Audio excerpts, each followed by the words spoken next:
Assalamualaikum warahmatullahi wabarakatuh. Selamat sore teman-teman semuanya. Apa kabar Anda di hari ini? Saya harap kalian masih dalam keadaan sehat walafiat dan selalu dalam lindungan Allah Subhanahu wa taala. Amin ya Allah ya rabbal alamin.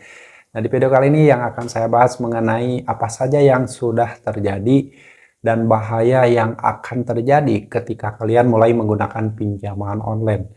Ini berdasarkan fakta yang sudah saya alami karena saya adalah pengguna pinjol dari tahun 2015.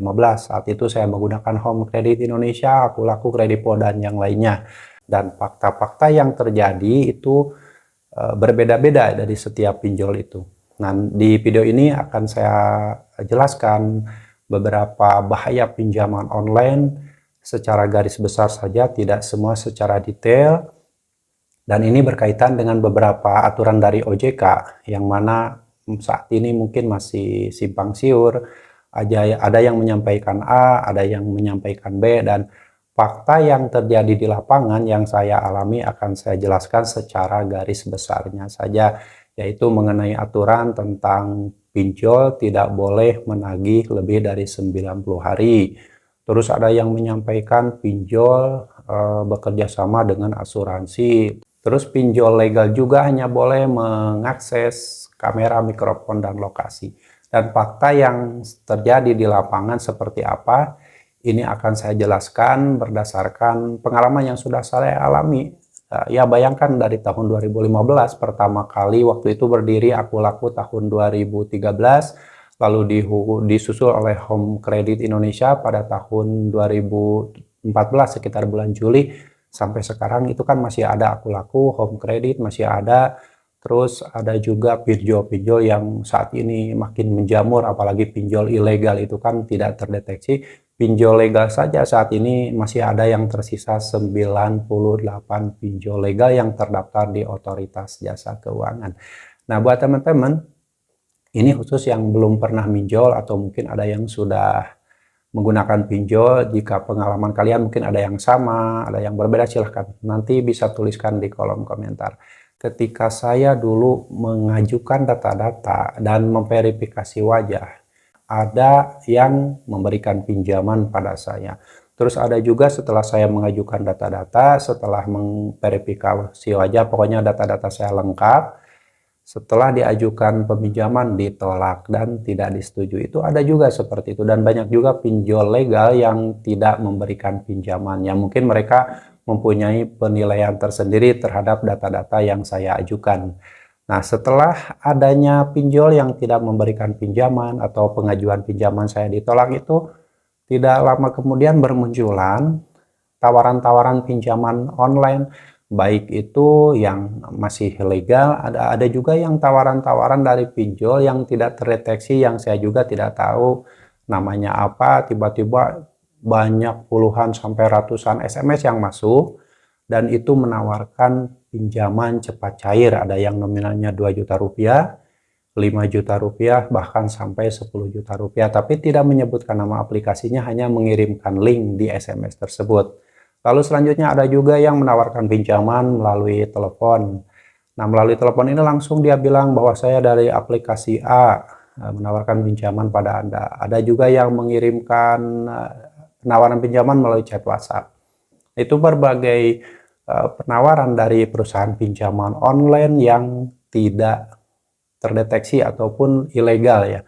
Nah, saya juga kan secara logika, ketika kita mengajukan data-data di satu pinjol legal dan pengajuan kita ditolak, lalu banyak tawaran dari pinjol-pinjol ilegal, kita pasti merasa aneh. Kenapa tiba-tiba banyak tawaran? Padahal saya kan hanya mengajukan data-data di pinjol legal, di satu pinjol legal. Saat pengajuan saya tidak disetujui, lalu bermunculan tawaran seperti itu. Apakah memang pinjol legal dengan pinjol ilegal itu sudah bekerja sama berbagi data-data atau berbagi informasi tentang nasabah sama nasabah yang akan meminjam uang?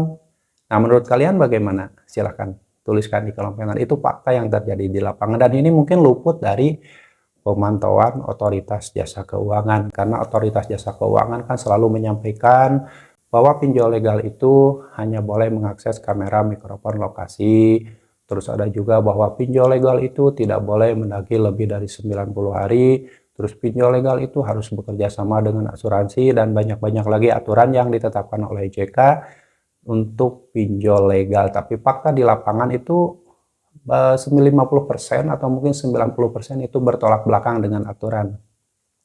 Penagihan pinjol legal seperti apa? Itu orang yang belum pernah mengalami pasti akan percaya dengan semua aturan dari OJK tersebut. Aturan OJK memang betul, OJK itu sudah menetapkan aturan seperti itu. Tapi apakah pinjol itu mentaati atau tidak, kita kan tidak tahu. Si pinjol juga kan bisnis, dia usaha. Kalau misalkan usahanya dia tersendat dengan aturan dari OJK, mungkin dia akan mengakali dengan berbagai cara agar tetap mendapatkan keuntungan. Faktanya pinjol legal masih ada yang menerapkan tenor yang singkat, periode pembayaran yang singkat. Seperti yang sudah dibahas di video sebelumnya, di 2024 ini di bulan Juli ada pinjol legal yang tenornya 90 hari tetapi periode pembayaran per 15 hari. Itu kan sangat singkat sekali. Mungkin OJK tidak tahu atau OJK menutup mata, saya tidak ngerti juga. Diharapkan pinjol legal ini tidak boleh menjebak masyarakat, membohongi masyarakat, dan sebagainya. Dan yang pasti aturan OJK ini sebenarnya hanya dibuat untuk dilanggar. Dalam arti ya orang-orang yang berbisnis di dunia pinjol itu yang menaunginya adalah orang-orang petinggi pinjol juga, dan para direksi dari badan yang menaungi, yang mengawasi pinjol tersebut adalah orang-orang dari pinjol itu sendiri. Jadi kalaupun masyarakat mendapatkan perlakuan yang tidak layak atau tidak manusiawi dari pinjol dan melaporkan ke badan yang menaungi pinjol legal tersebut, ya pasti tanggapannya tidak akan maksimal dan mereka tidak mau perusahaannya kan bangkrut hanya karena laporan-laporan dari masyarakat. Mereka berusaha untuk melindungi. Itu hanyalah semacam bisnis yang sengaja dihadirkan untuk menjebak masyarakat agar masyarakat banyak terjerat dan akhirnya banyak masyarakat yang stres, banyak masyarakat yang pusing dari mulai cara-cara penagihan yang luar biasa kasar, dari mulai tingkat persentase bunga yang tidak manusiawi, itu sehingga banyak masyarakat yang stres, yang pusing. Nah, ini kembali ke pemberitaan ataupun aturan-aturan dari OJK mengenai pinjol hanya boleh menagih selama 90 hari dan setelah lewat 90 hari hutang dinyatakan lunas dan data-data diserahkan ke OJK untuk ditindaklanjuti, entah itu di blacklist atau dimasukkan ke catatan buku hitam dan lain-lain. Itu terserah aturannya seperti apa. Yang jelas aturan pinjol legal hanya boleh menagih 90 hari memang ada dan pernah diterbitkan, dan aturan tersebut sebenarnya sudah diperbaharui. Jadi aturan pinjol legal menagih hanya boleh 90 hari itu sudah diperbaharui. Dan untuk aturan yang terbaru tersebut, setelah lewat 90 hari, pinjol legal boleh bekerja sama dengan pihak ketiga untuk melanjutkan proses penagihan atau bekerja sama dengan tim kuasa hukum untuk menjatuhkan kewan prestasi. Itu yang benar dan faktanya terjadi. Kenapa seperti itu? Ini yang sudah saya alami dulu. Ketika utang saya di salah satu pinjol legal sudah telat bayar lebih dari 90 hari, si pinjol itu berhenti menagih. Betul berhenti menagih, tetapi ada pihak lain yang melakukan penagihan.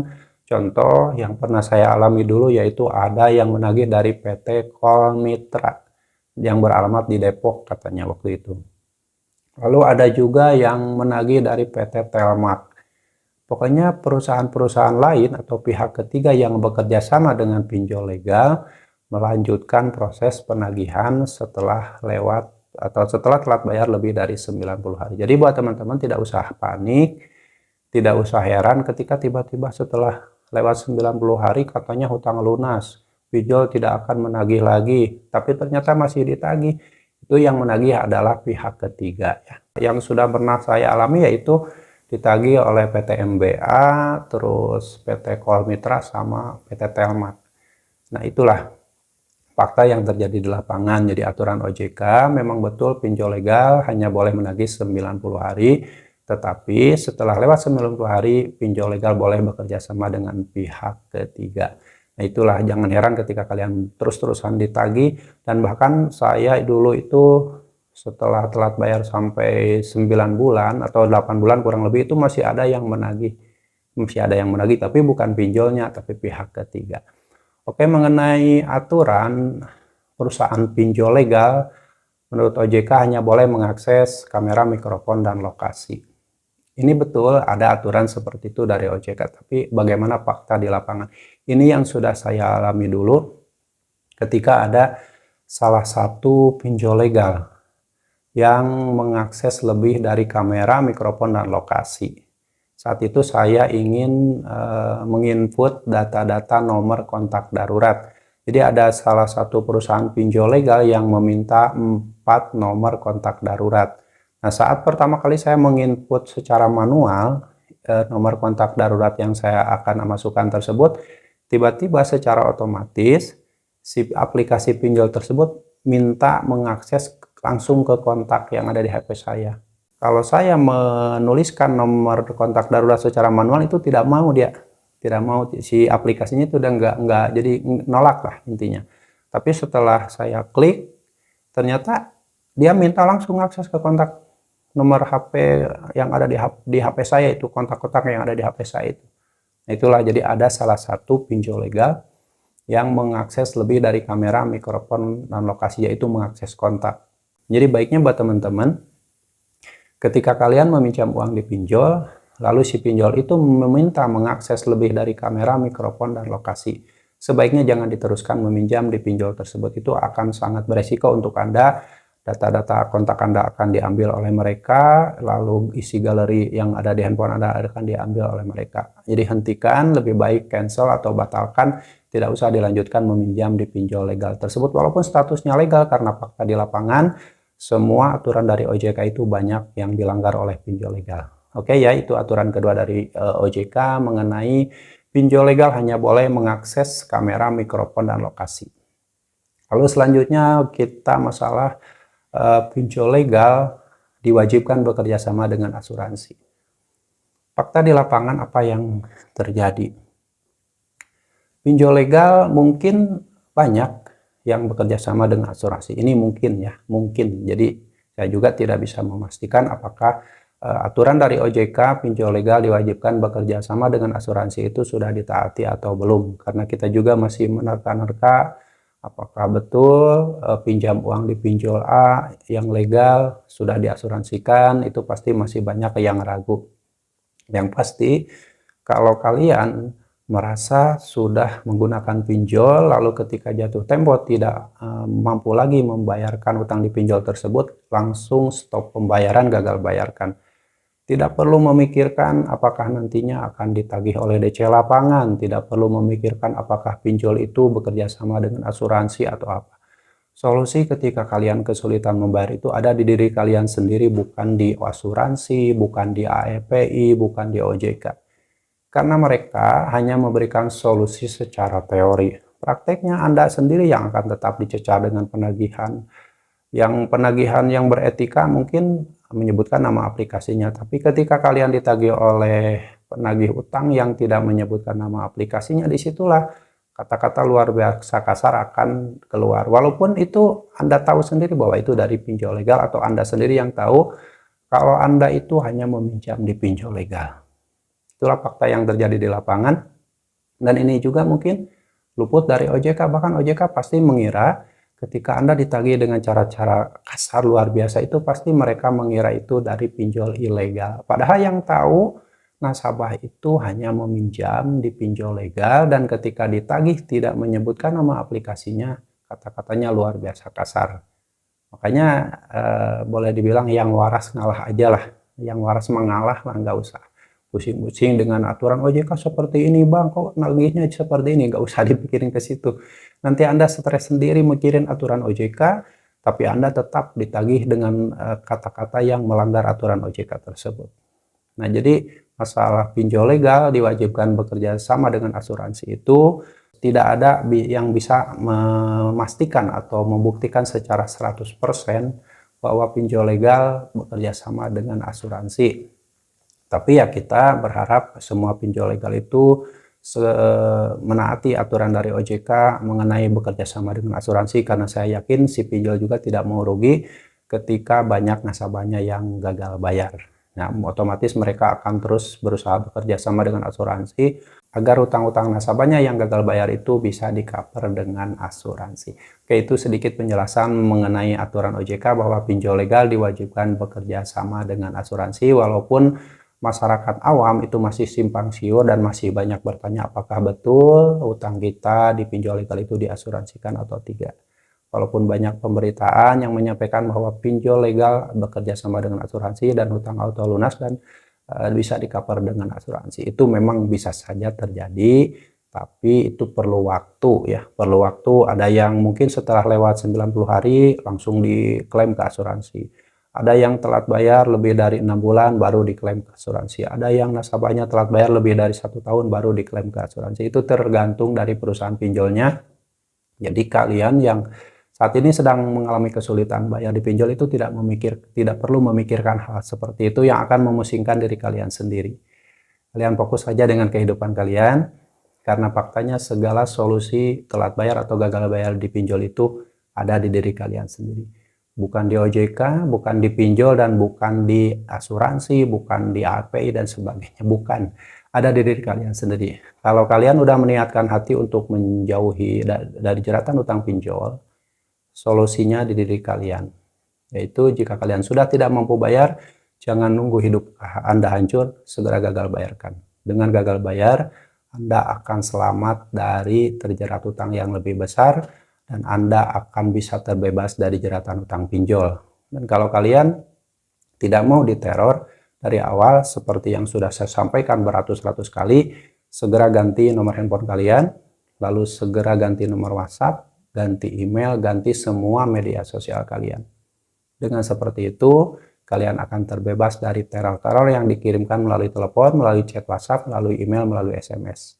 Kalian akan aman dan kalian akan baik-baik saja. Kalau kalian tidak percaya, harus kalian praktekkan dulu. Karena saya sudah mempraktekkan semua itu. Dan sampai saat ini, saya masih baik-baik saja dan saya masih bisa berbicara di depan kamera ini, mengedukasi pada kalian berdasarkan pengalaman. Walaupun saat itu saya sudah disebarkan bahwa saya ini sudah meninggal, walaupun utang kita hanya 200.000 rupiah, tapi penagihannya kayak utang 1 miliar. Itu percaya sama saya. Dan kalian akan percaya apa yang saya sampaikan setelah kalian mengalaminya. Kalau kalian belum mengalaminya, maka kalian tidak akan pernah percaya. Oke ya, teman-teman, itu adalah beberapa aturan OJK yang masih simpang siur apakah terjadi di lapangannya sesuai fakta atau tidak. Yang jelas, apapun yang terjadi di lapangan, kita sebagai orang yang pernah menggunakan pinjol dan sudah telat bayar, gagal bayarkan, carilah solusi untuk diri kalian sendiri. Jangan meminta solusi pada OJK, AEPI, dan sebagainya. Karena solusi yang disampaikan oleh OJK atau AEPI itu hanya bersifat teori saja. Mereka tidak tahu fakta yang terjadi di lapangan seperti apa. Dan kalaupun misalkan kalian menyampaikan bukti-bukti bahwa yang terjadi di lapangan dari pinjol legal ini seperti ini, mereka pasti menyarankan dan mereka bilang itu pasti dilakukan oleh pinjol ilegal. Pokoknya yang waras ngalah, intinya yang waras harus ngalah. Jangan ke bawah stres, jangan ke bawah gila oleh semua aturan-aturan yang ada di pinjol legal ini. Oke, semoga sharing ini bermanfaat, dan teman-teman yang saat ini sedang mengalami kesulitan, baik itu kesulitan ekonomi, kesulitan mencari uang, mencari nafkah, kesulitan berniaga, dan kesulitan-kesulitan dunia yang lainnya, saya harap kalian tetap tegar, tetap semangat, dan jangan lupa untuk selalu meminta bantuan sama Allah. Karena saya yakin Allah pasti akan memberikan solusi pada kalian yang terbaik untuk kalian, dan kalian pasti akan terbebas dari segala permasalahan tersebut dengan pertolongan Allah. Dan kalian harus tetap semangat perjuangkan masa depan kalian, perjuangkan masa depan keluarga kalian, dan jangan pernah lagi memperjuangkan masa depan pinjaman online. Sampai jumpa lagi di video saya selanjutnya. Wassalamualaikum warahmatullahi wabarakatuh.